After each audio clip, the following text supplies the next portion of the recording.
really reenact all the failed economic policies of the 1970s.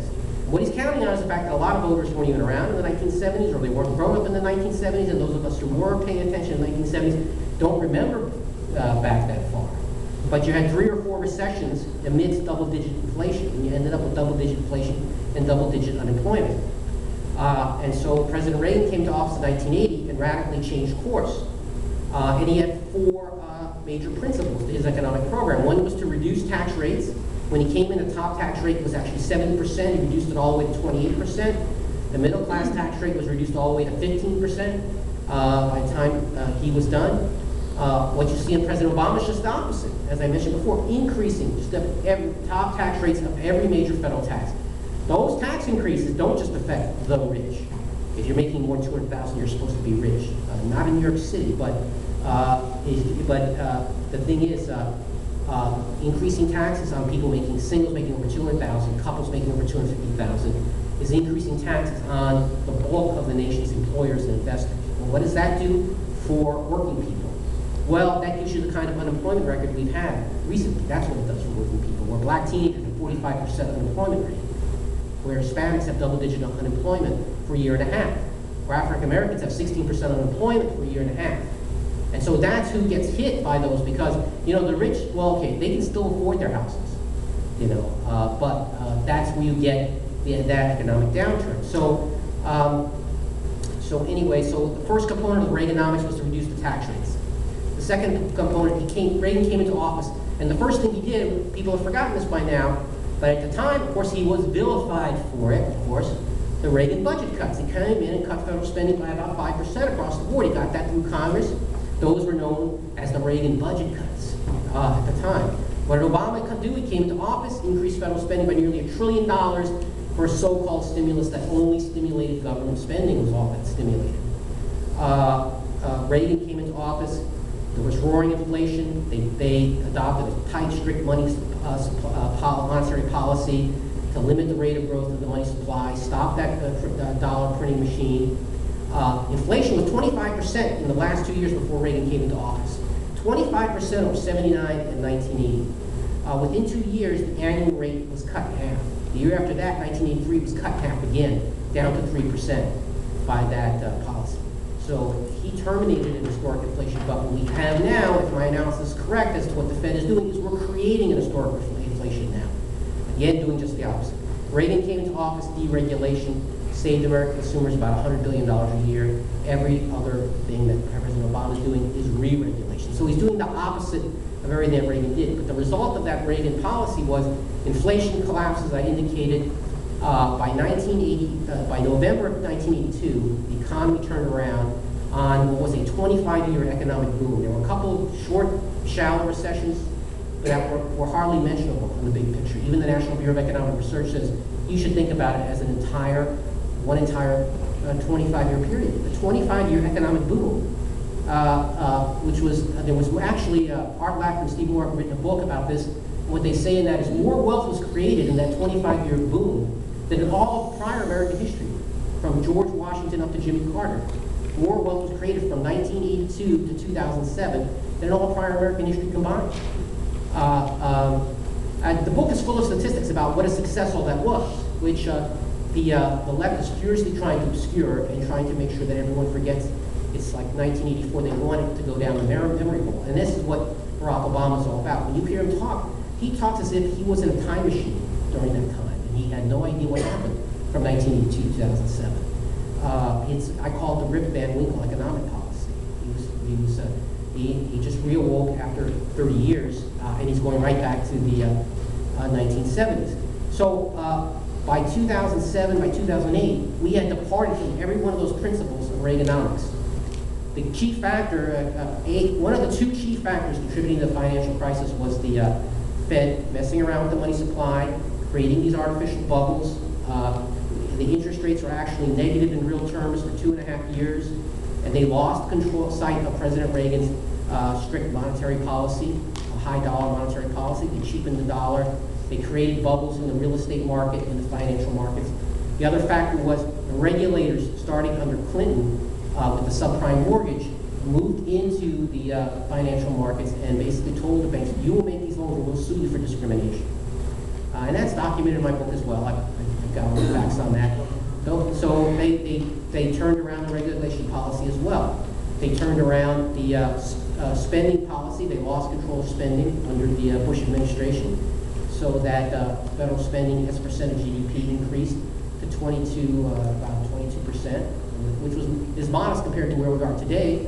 But under the Republican Congress that was elected in 1994, from 1994 to 2000, they reduced federal spending as a share of the economy by 1/7. They actually did cut spending. When they had leadership, they cut spending. When Gingrich left and Hastert took over, and George Bush came in as president, there was no more restraint on spending. So they increased federal spending relative to the economy by 1/7. So all the work that had been done under the Gingrich years, 1/7 down, was reversed, it was 1/7 up. So they lost control of spending, another component of the Reagan thing. And when the component of Reaganomics. And then when the financial crisis began to hit, instead of adopting tax rate cuts, the essence of Reaganomics is you reduce the rate. That's the only real tax cut. When you hear people talking about tax cuts, unless they reduce the rate, forget about it. It doesn't have any effect. Reducing the rate is what creates the incentives, because that allows the producers to keep a higher percentage of what they produce. And all Obama has in there is tax rate increases. And when, even under the last year of Bush, they forgot about reducing rates, and they did they went back to Keynesian economics. Let's send people checks for $200, $300, and they'll go out and spend the money. Of course, that was proven not to work, and it did not work again.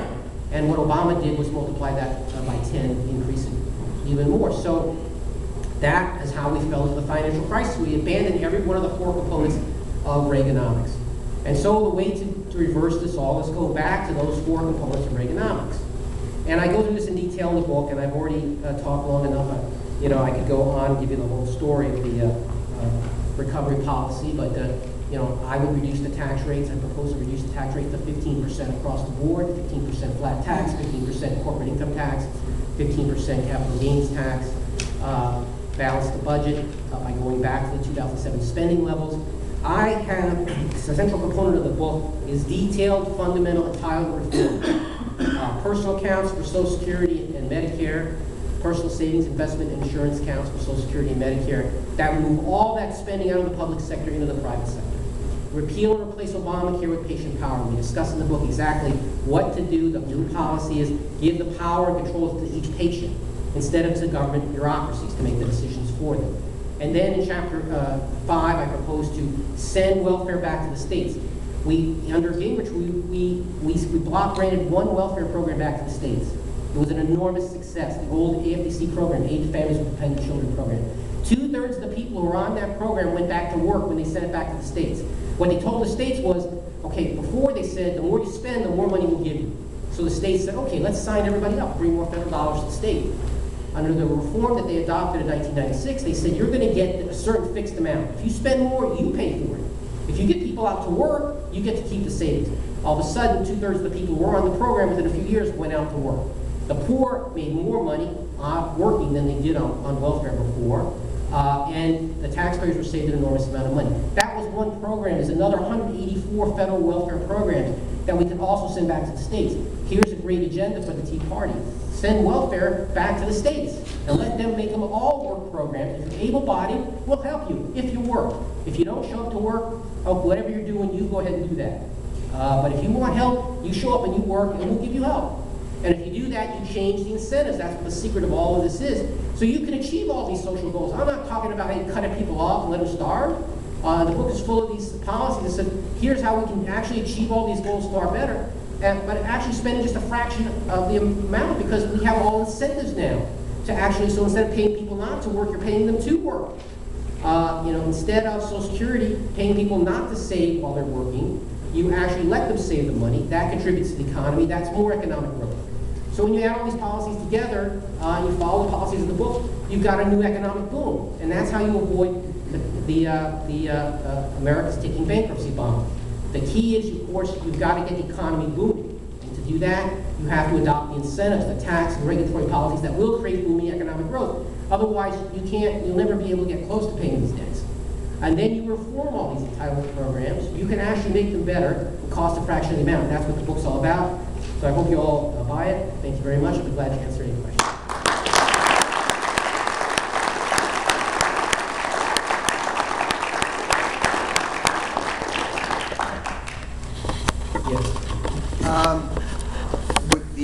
Social Security fund being drained. How safe are our 401k and IRA accounts being confiscated?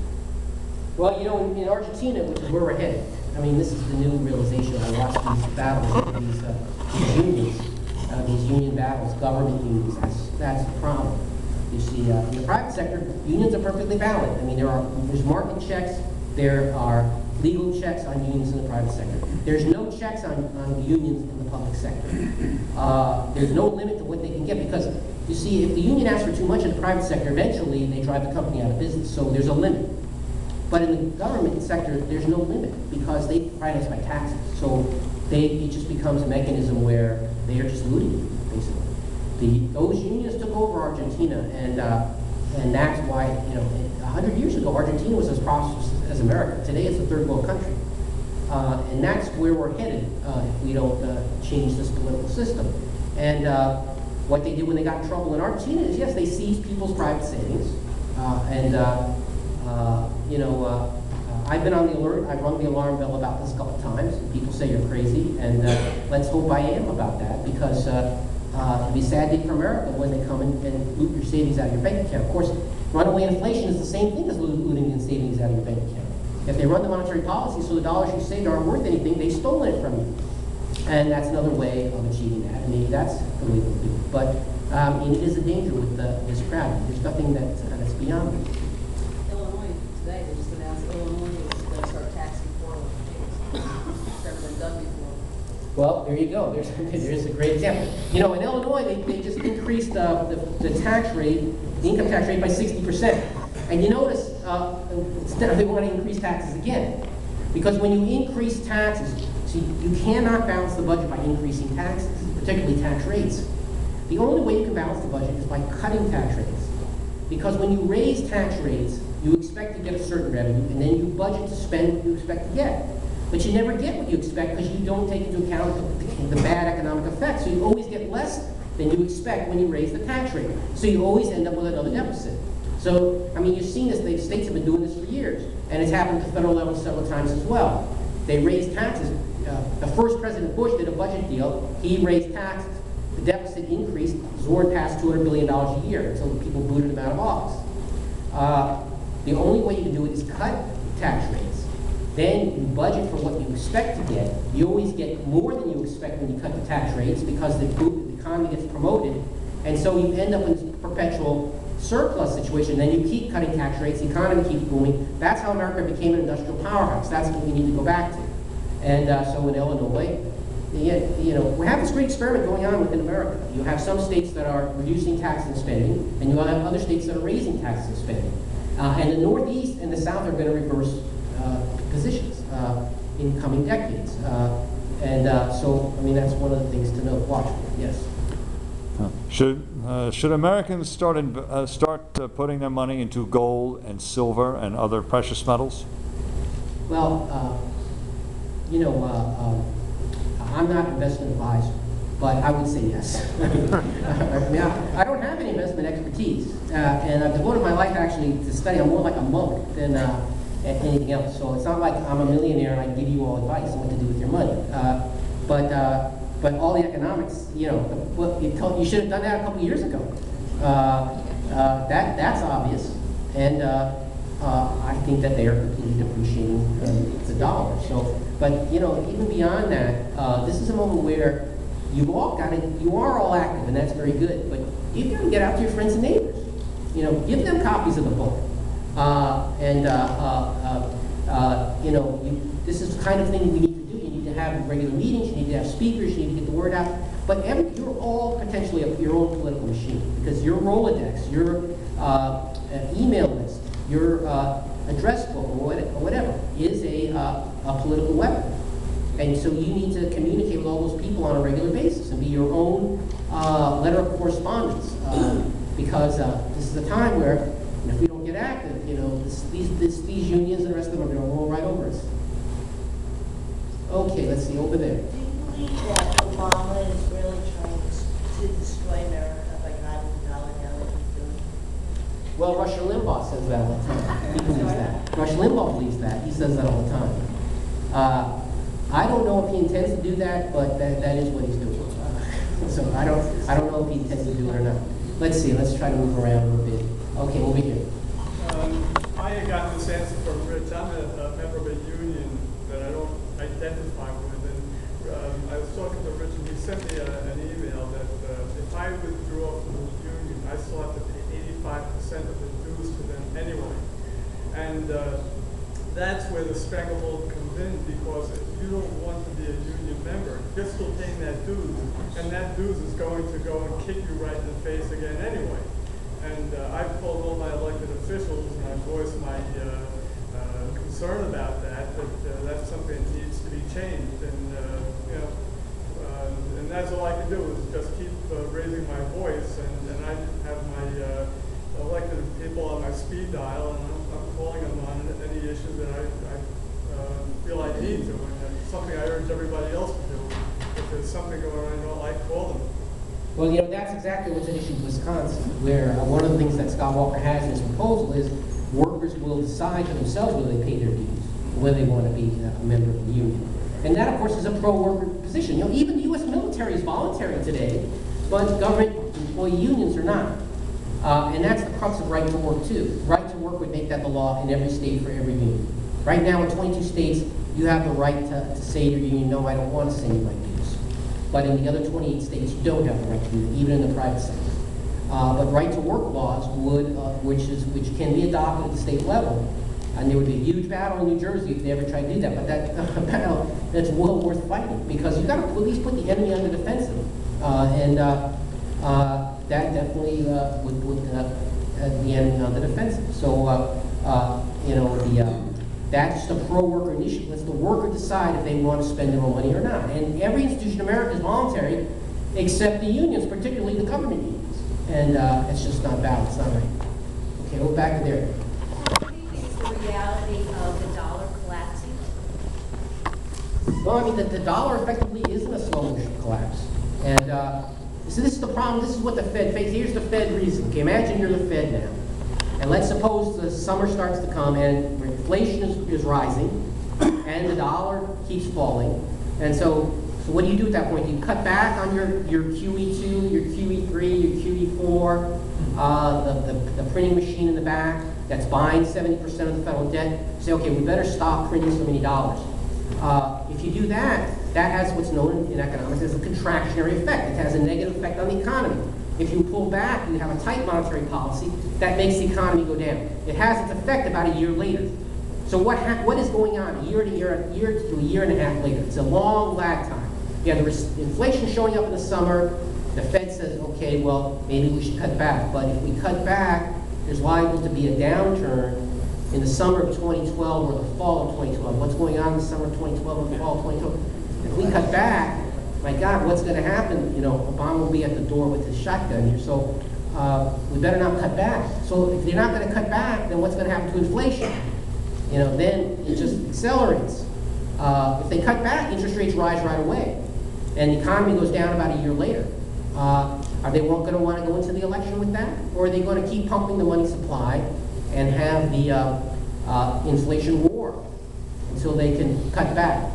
And do we want interest rates then going up in the after the presidential election at the same time the tax rates are going up in 2013? So can they even cut back then, or do they need to keep pumping up the money supply because the tax rates are going up? And they don't want the economy to crash again, and they cannot afford for the economy to crash again. So what does that mean? How far high is inflation going to accelerate then? So what happens to the dollar at that point? You already have countries meeting around the world saying, you know, we got to get rid of this dollar as the reserve currency. We can't be trading based on this dollar anymore. If the dollar is not the reserve currency, that means when you want to buy something from overseas, you can't buy it with dollars anymore. You have to buy something else to pay for it, which means the full, that adds a cost there for the weakness of the dollar, then it adds the cost of everything you want to buy overseas. That itself contributes further to inflation. That makes America poor. If the dollar is no longer the world's reserve currency, that's another downward reduction in our national standard of living. So this is really what's going to be going on. And my book talks about this. Not too many people have looked that far ahead and said, what is the Fed's reasoning process going to be? Because this is exactly where they were in the 1970s. You know, they created a recession, they said we gotta get out of the recession, they printed the money supply. Inflation showed up, they cut back, they created another recession. And every recession was worse, and then every inflation to get out of the recession was worse. And, you know, until it was remarkable. What happened in 1981 was actually remarkable because most of the intelligent people in the country, the wise economists who spend their lives studying, said that what Reagan accomplished was impossible. That was their opinion in 1981. That was impossible. We were at this position where runaway inflation was on the horizon. We were double digit. Every time we tried to cut back, it created a worse and worse recession. 1982 recession was horrible. And they did a combination of radical tax rate cuts and tight money policy. The Washington Post at the time was writing all kinds of articles saying this is completely insane. And it solved the worst economic problem in American history. 25-year golden age economic boom. That hasn't stopped, changed anybody's mind at the Washington Post. So with that reasoning, what's going to happen to the dollar? So it doesn't look good. Okay, let's see. You want to ask a question? What's your opinion of the Fed, RE, Ron Paul? I think we need fundamental reform of the Fed. I think their discretionary power should be taken away from them. They should not have the power to do what Ben Bernanke's doing now, which he thinks he's going to guide the economy by printing more dollars and then cutting back, cutting interest rates, raising interest rates. He thinks he's going to guide the economy. Milton Friedman proved, and won a Nobel Prize for showing that doesn't work. You end up with the 1970s, and that's what's happening again. So they should take away the power from the Fed altogether to do that. Force them to follow a price rule, which would involve firing most of the people on the Fed staff because they are lockjawed into the old way of thinking, and they're not going to change. So get rid of them. You don't need all those economists anymore. The price rule says you look at the commodity prices, gold, commodity, they're early indicators. If they start rising, you cut back on the money supply. If they're falling, you increase the money supply. And this way, by the time this is the bad stuff is happening, you've already averted it because you've taken steps. This is basically how the gold standard operates. And you don't need to you don't have to go back. It would be nice to go back to the gold standard, but almost nobody understands that anymore. So, but this effectively would put that into operation. And that's effectively what they did in the 1980s. And they eliminated inflation. There was virtually no inflation for 25 years. Okay, there was inflation, but it was like nothing compared to what you had before. 2.5%, 1.5%. And so they ought to be put on automatic pilot, forced to follow price rule. Most of the economists should be fired, and their power should be strongly constrained. Yes. I read your articles on the American Spectator all the time. They're great. But with all the good news that you brought us tonight, if you combine that with the fact that the federal government owns most of the mortgages now, they own a lot of the land out west. Essentially, what they're doing is they're destroying individual property rights. Right? We have right now. We know the immensity of the problem, but we have a lawless and unconstitutional regime. What do you see other than 2 years from now when we get a new crop of elected officials? Do you see anything in government that's going to slow this down or stop this in the shorter term? Well, what's going to happen in the short term, there's going to be these huge battles, and they're going to try to manipulate you and manipulate the public. You have all these histrionics going on now where you got a deficit of $1,645 billion. And the Democrats say, okay, well, we'll agree to some cuts, we'll cut 6. And, the Republicans are saying we're going to cut $100 billion. And they're going, oh my God, people will starve. If you cut that deficit from 1,645 to 1,545, and they're literally writing this stuff. Pregnant women will die. They don't have that government spending. People will starve. None of that is true. None of that is true. But this is just a cut of $100 billion. This is just the first step. They're just talking about the 2011 budget. Paul Ryan hasn't even introduced his budget yet for 2012. That comes in April. This is $100 billion they're trying to cut before the 2012 budget. So, look, they think that they can fool you. Harry Reid thinks he can fool you. I am 100% certain that President Obama thinks he can fool you, or at least the people that support him. So you've got that battle going on.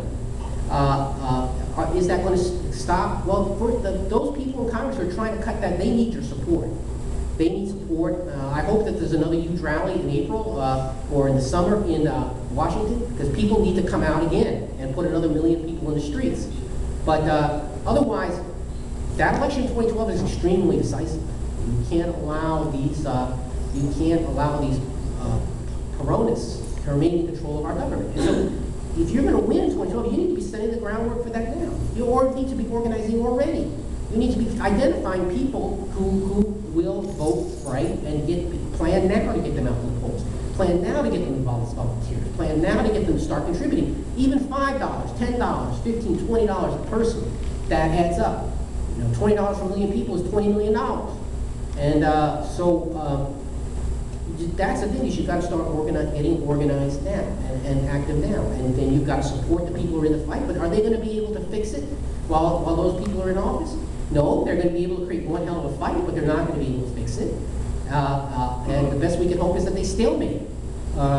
And then the battle will come in 2012. So, you know, it's the whole, you know, as far as I'm concerned, you know, the whole future of the country is at risk. Our traditional prosperity is at risk. We are going to become like Argentina, where they call a country. Obama is taking the Chicago political machine and making it national.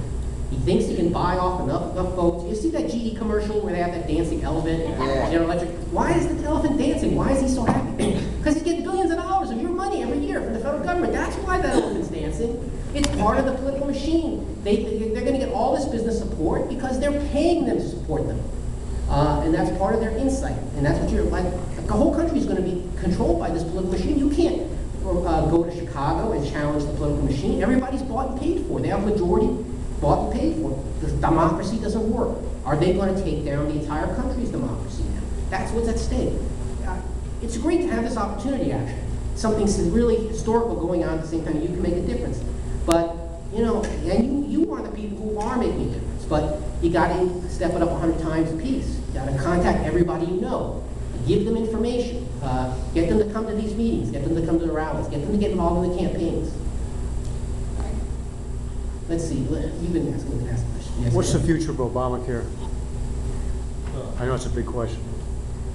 Well, you know, I have a long chapter devoted to this in the book. But the essence of Obamacare is it will destroy the ability of the system to take care of the sickest people. You see that in the beginning with the Medicare, where they've got that $15 trillion in the future payments to doctors and hospitals, who are just not going to, you know, we're not going to have the facilities to take care of people anymore, who are the sickest. And they're the ones, and you know, in countries where this goes on, it has worked because the sickest people just die. They certainly are not powerful political activists. And so they're going to take away, you know, the ability of the system to provide for them. What we should be doing, we're the country that has the highest standard of living. When we create the booming country, we want to have a healthcare system which is always 10 steps ahead of everything else. So we have the best healthcare in the world. So it's going to trash the ability of the system to provide healthcare for the sickest people. At the same time, it's going to increase costs because the incentives are all for everybody else to consume more. So, you know, patient power involves giving the patient the incentives to control costs through things like health savings accounts. When you make the decisions and then you have the incentives to control costs and you decide. So weighing costs against benefits. What they're doing in Obamacare is they want a system where Phil Berwick weighs the costs against the benefits for your health care. Is it worth it for you to live another 5 years or not?